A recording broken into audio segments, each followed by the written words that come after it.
Item 7.6, a delegation from Alec Cloke, Ontario dump truck industry expert, regarding the committee discussion item 10.3.3, provincial policies related to dump trucks.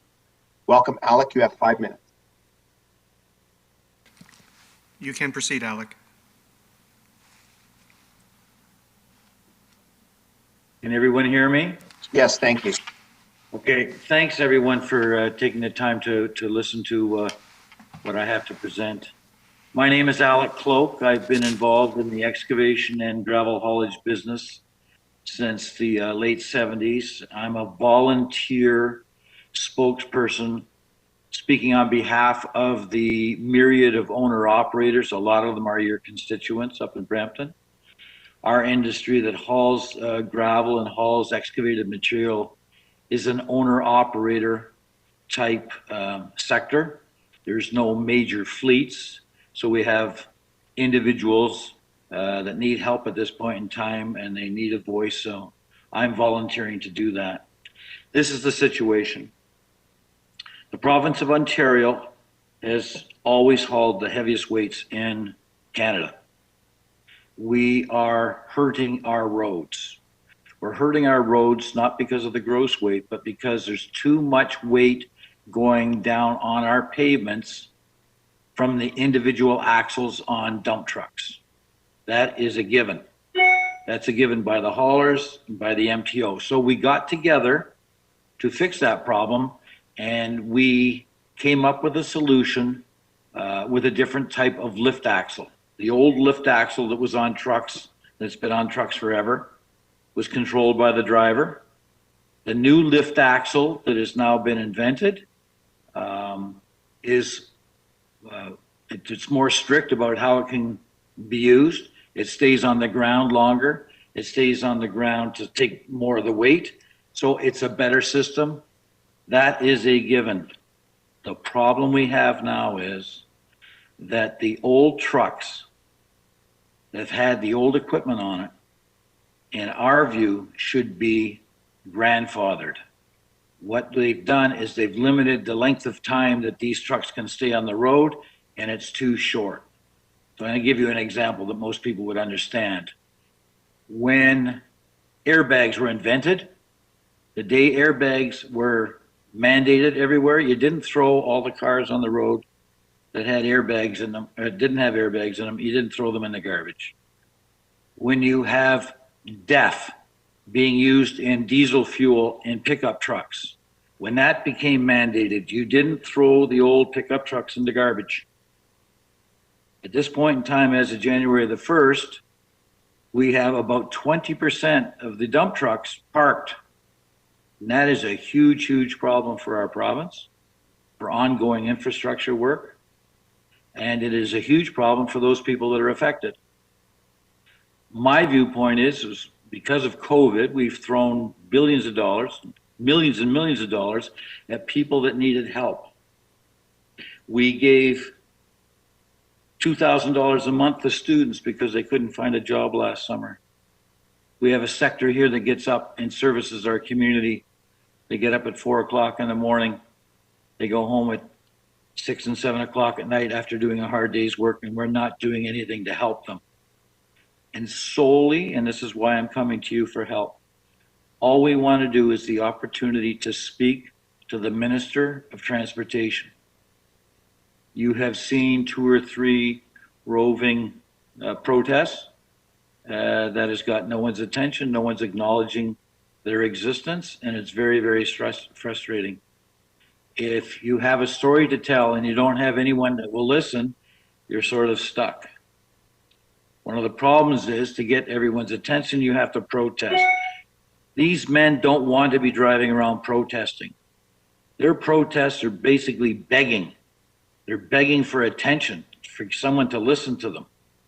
And the person whose job it is to listen to them is the Minister of Transportation, and they're not even acknowledging their existence, which is very, very unfortunate. So I'm coming here today to ask you to forward a request to the Minister's office, asking that your constituents get a chance to speak directly to the minister through a group, and that's why I'm here. From time to time, when we have incidents like this, certain issues, you see organizations spring up. Today, we have 2 organizations that started up in 2016, the last time we had an issue. We have the ODTA, which is the Ontario Dump Truck Association, and we have the OATA, which is the Ontario Aggregate Transportation Association. These groups are putting a bunch of volunteer effort together to get this to a meeting, and I represent both as a older gentleman that has the time to go to council meetings like this and make their case. So that's why I'm here. If there's any questions, I can answer them. Okay, thank you very much, Alec. I do have some speakers on the board. First, I'll go up to Councillor Dillon.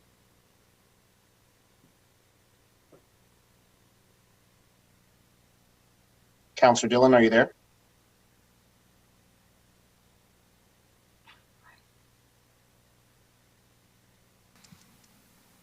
Hi, sorry, I was having some difficulty. Can you hear me, Councillor Vicente? Sorry, Chair Vicente. Yes, go ahead.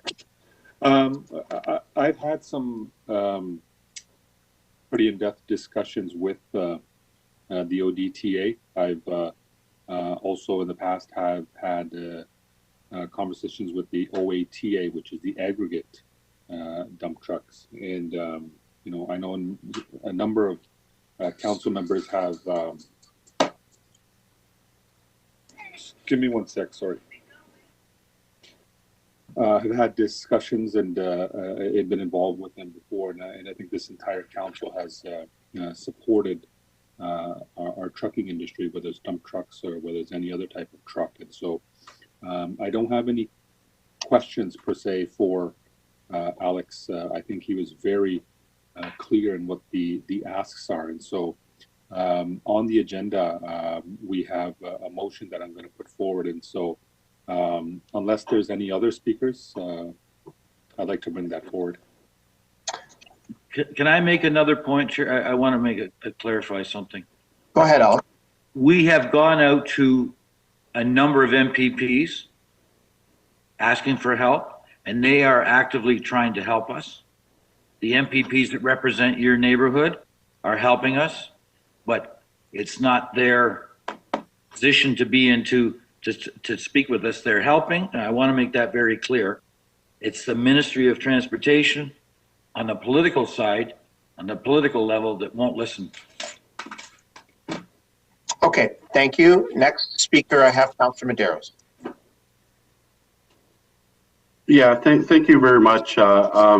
This is a difficult issue, and I just want to recognize and say thank you to Councillor Dillon for bringing this forward, especially here in Brampton. I do have residents who are in this industry and have had the opportunity to reach out to me, and especially with the impact and the hits that they've taken in the sector, more than happy to support the motion. And I just want to recognize thank you, Councillor Dillon, for your leadership on this issue, and thank you very much.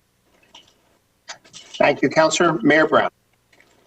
Through you, Mr. Chair, sorry, Councillor Singh is on the list to speak before the mayor. Councillor Singh, I'm sorry. You're next. Yeah, I just want to also acknowledge Alec, and somebody has their mic on. All right, I just want to acknowledge Alec. I've actually been to his site as well. Yes, yearly function when obviously COVID is not happening, and you know, the dump truck drivers are the backbone of our economy and play an important function, especially when it comes to infrastructure. So I already wrote a letter of but I'll also be supporting this motion. I'm fully in support. Thank you. Thank you. Mayor Brown. Yes, I just want to say I'd be happy to write this letter. I've had constituents bring this up as well, and I'm glad that we can join in the advocacy on this topic. And so thank you to the councillors for putting this on the floor. Thank you. And before Councillor Dillon speaks for the second time, may the chair be heard?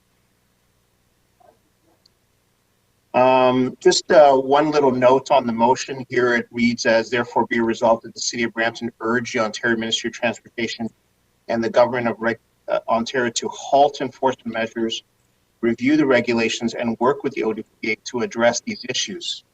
I would advise and ask that the mover of the motion just strike out the portion where we are asking for the halt of enforcement measures.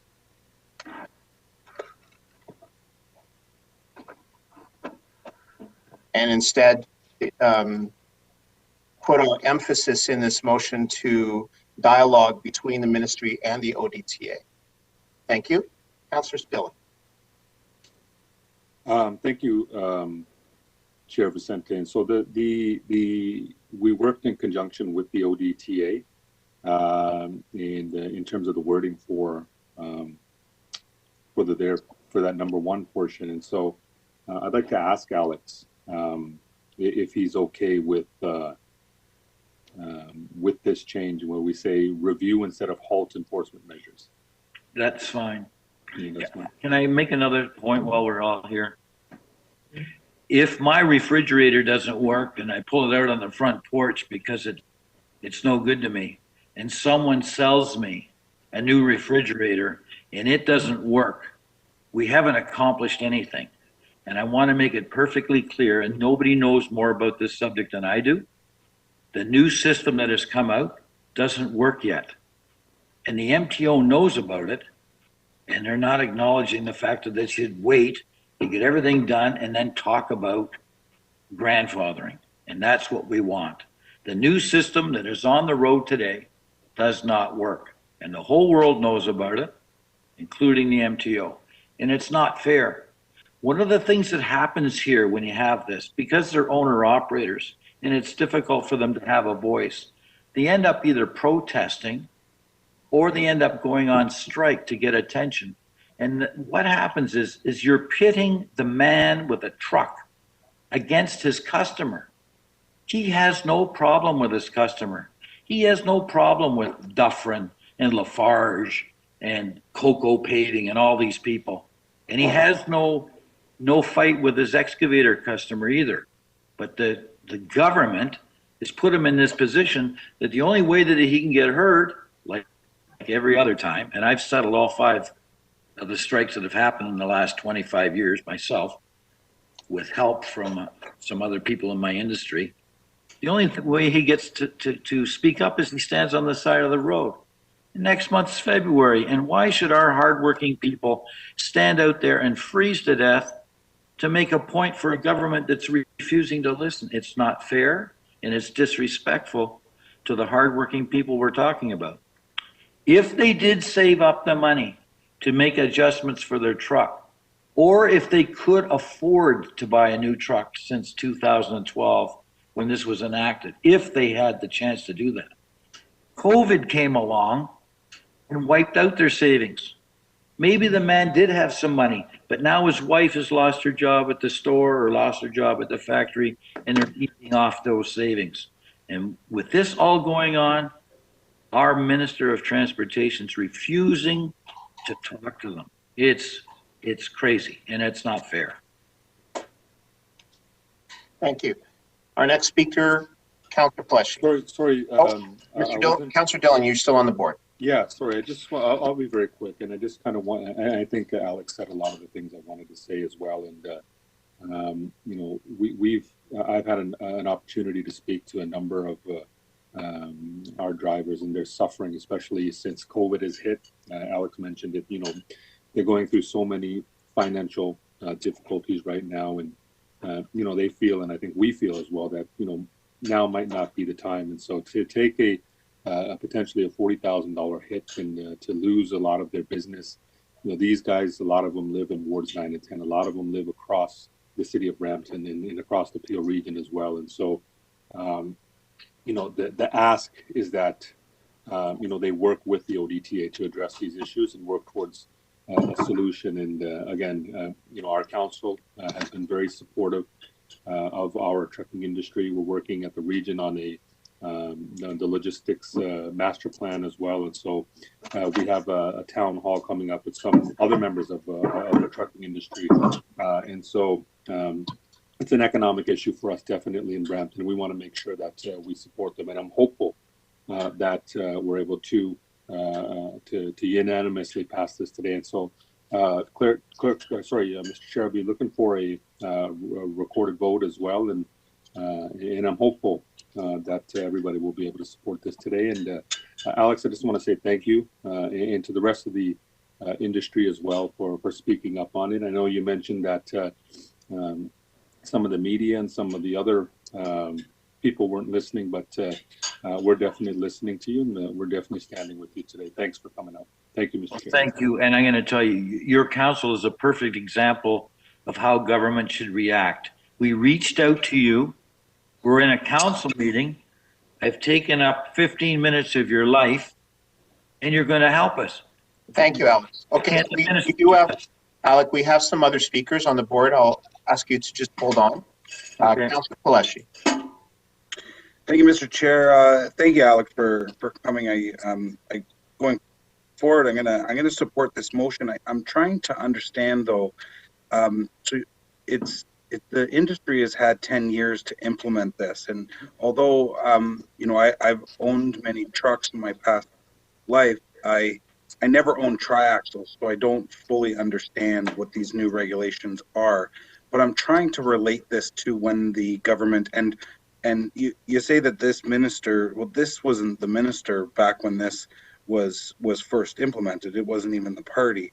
But when I'm trying to relate this to the diesel exhaust fluid system of the trucks that I owned, and any new trucks that were purchased going forward had to have the DEF system. Can you try and explain a little bit more to me about the comparison and over the course of 10 years, what's the issue with the reg? The issue is we decided that at the 15-year mark of a truck's life, that it had no value. If you want to work it, you have to take 5 tons off its weight capacity, which is silly to say to anybody. Here, use the same truck, the driver costs the same amount, the fuel costs the same amount, but you can call a third of your load missing. Sorry, Alec. Mayor Brown, can you turn your mic off? Sorry, Alec, go ahead. Okay. We've had together 10 years to put this together, but it's too short a time to say that truck has come to the end of its life. Mm-hmm. The government is saying it when the truck's 15 years old, it doesn't have any more life. Okay, that's not right. And if there's 2,000 people in any sector, let's say, there's always a bottom group of people at the bottom of the totem pole, for whatever reason, can't afford to do certain things in any industry. That doesn't mean you wipe them out. You help them, and that's what they're asking for. They're asking for grandfathering. And this province has problems like crazy that you have to throw billions of dollars at to cure. This is a problem staring them straight in the face. It's free. Just grandfather the trucks. Let them go. They're not unsafe. At this point in time, right now, they're the safest trucks on the road because the new trucks are unsafe until the MTO gets some of the technical things worked out.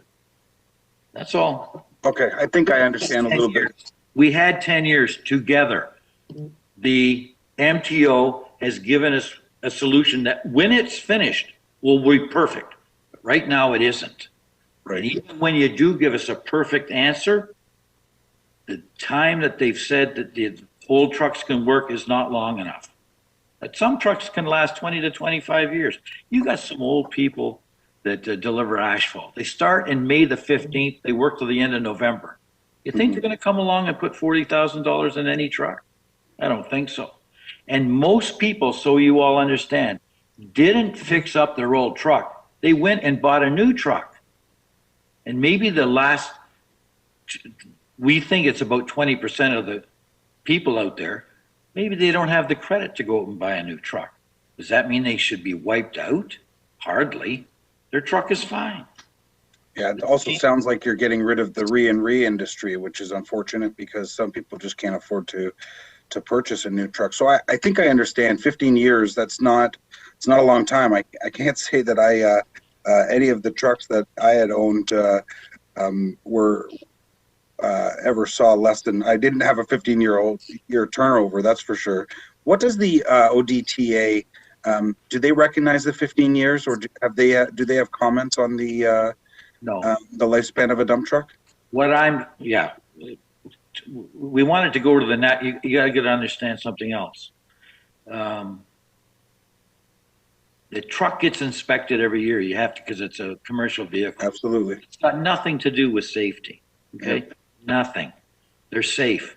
They get inspected all the time. They got to go over the scales all the time. So,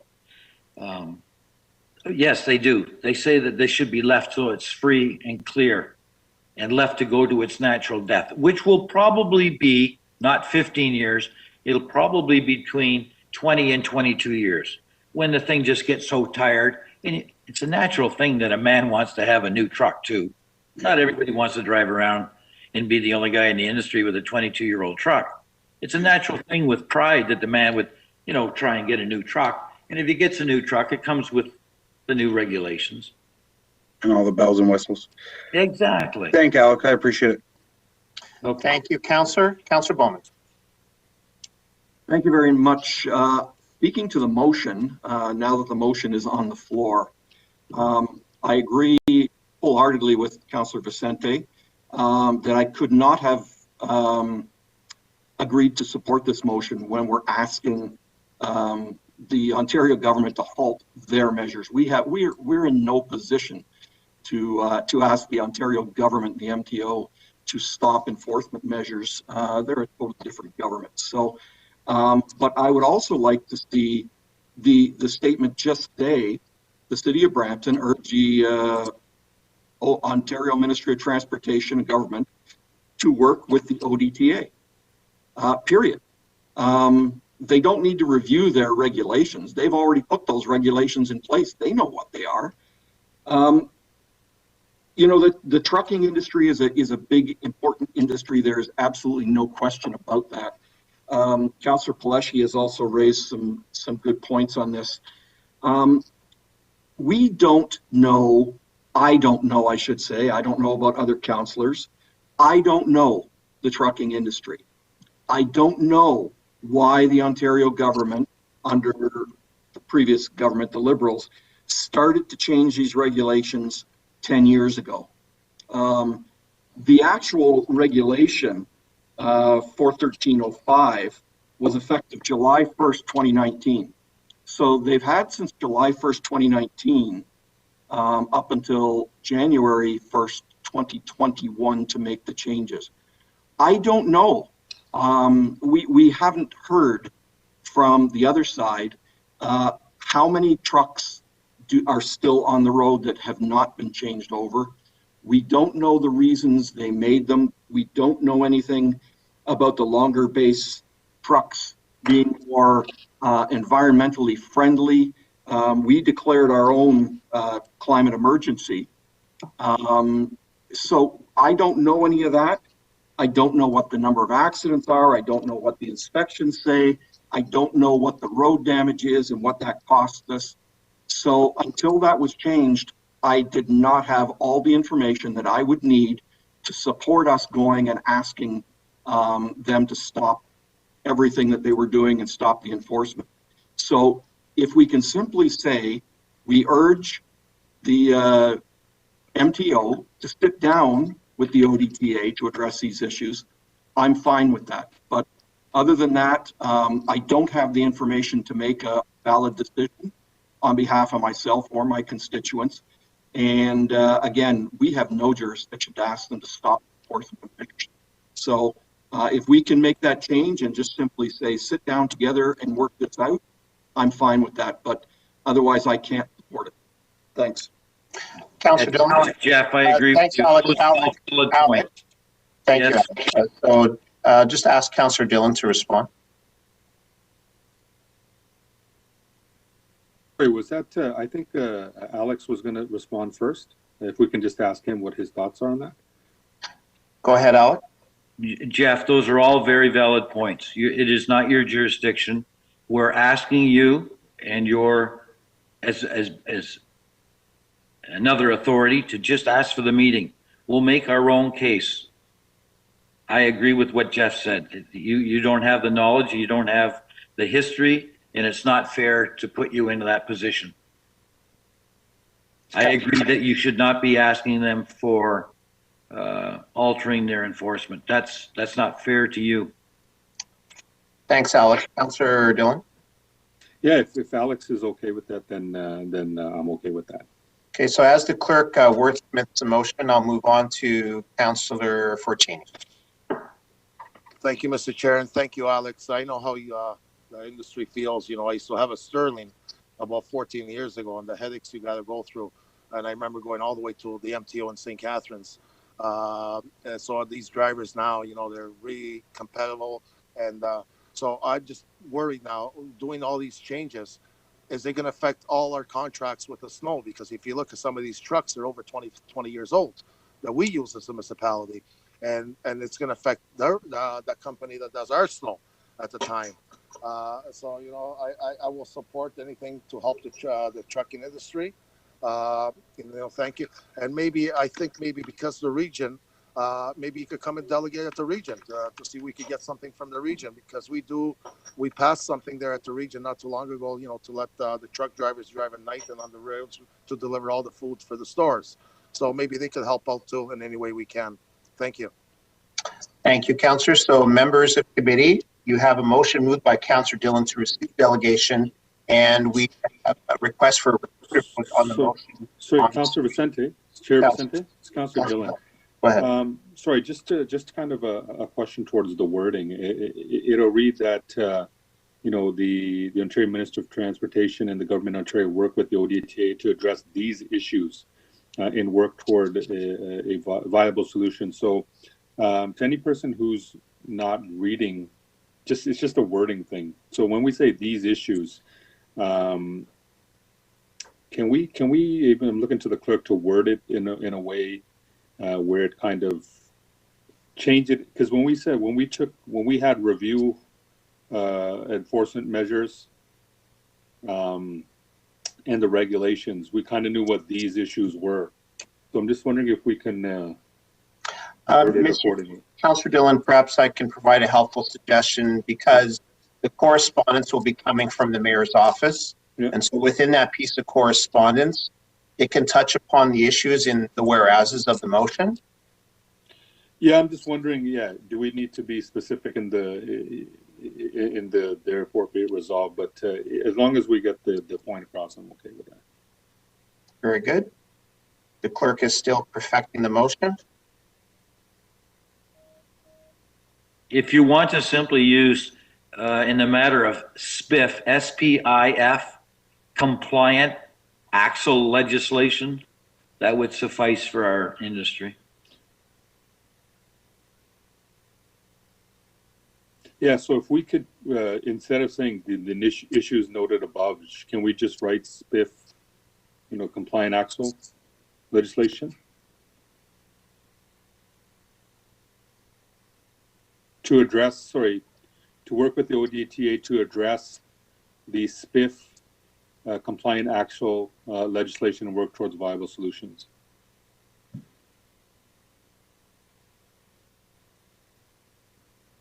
And take out, I guess, Mr. Clerk, is the second issues there?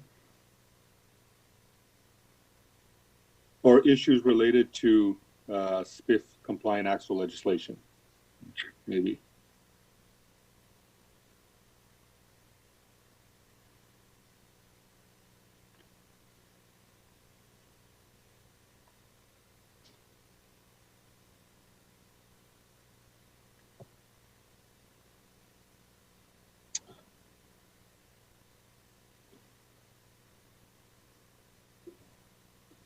All right.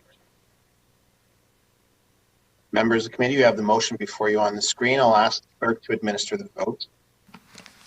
Members of the committee, please indicate your vote on the motion on the screen. Councillor Dillon. Yes. Councillor Singh. Yes. Councillor Fortini. Yes, absolutely. Counselor Williams, Yes. Counselor Bowman, Yes. Counselor Medeiros, Yes, absolutely. Counselor Paleshi, Yes. Counselor Willens, Yes. Counselor Santos, Yes. Mayor Brown, Yes. Chair Visante. Yes. Thank you. Mr. Chair, the motion carries unanimously 11-0. Thank you, Alec, and thank